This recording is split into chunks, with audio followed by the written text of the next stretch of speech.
एक वक्त की बात है कि एक दूर दराज जंगल में एक खूबसूरत झील के किनारे एक छोटी सी बस्ती आबाद थी।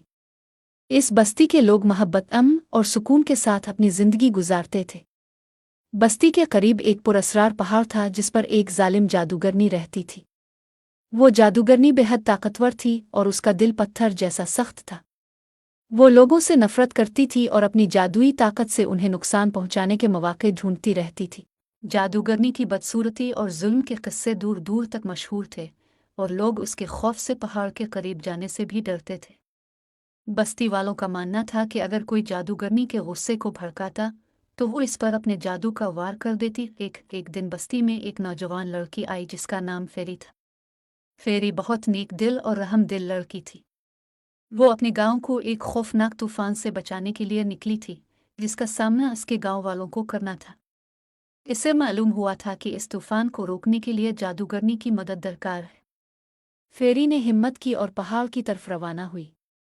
बस्ती वालों ने इसे रोकने की कोशिश की लेकिन फेरी के दिल में अज़्म और हिम्मत थी। वो पहाड़ पर चढ़ गई और जादूगरनी की गार तक पहुंच गई। जब जादूगरनी ने फेरी को देखा तो इसने एक जोरदार कहकहा लगाया और कहा, कौन है जो मेरी गार में आने की जुर्रत कर रहा है? क्या तुम्हें मालूम नहीं कि मैं कितनी जालिम हूँ? फेरी ने बगैर किसी खौफ के कहा, मैं जानती हूँ कि आप कितनी ताकतवर हैं और मैं आपसे मदद मांगने आई हूँ। मेरे गांव को एक तूफान ने घेर लिया है और सिर्फ आप ही इसे रोक सकती हैं। जादूगरनी ने हैरान होकर फेरी की तरफ देखा। इतने बरसों में किसी ने भी इससे मदद मांगने की जुर्रत नहीं की थी।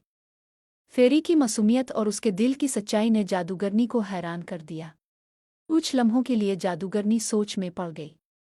फिर उसने कहा, मैं तुम्हारे गांव को तूफान से बचा सकती हूँ लेकिन इसके बदले में तुम्हें अपनी जिंदगी कुर्बान करनी होगी। फेरी ने कुछ देर के लिए सोचा, फिर उसने कहा, अगर मेरी कुर्बानी से मेरे गांव के लोग बच सकते हैं तो मैं अपनी जान देने के लिए तैयार हूँ। फेरी की कुर्बानी और उसके दिल की सच्चाई ने जादूगरनी के दिल को नरम कर दिया।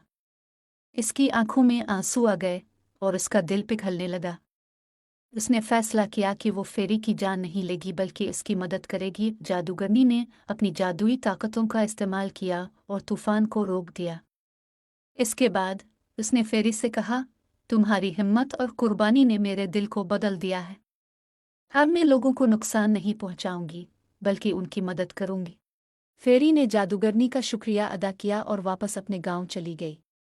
जादूगरनी ने अपनी जालिम फितरत को छोड़कर नेकी का रास्ता अपना लिया और वो जंगल की मुहाफिज बन गई। यूं फेरी की बहादुरी और सच्चाई ने न सिर्फ इसके गांव को बचा लिया बल्कि एक जालिम जादूगरनी के दिल को भी बदल दिया।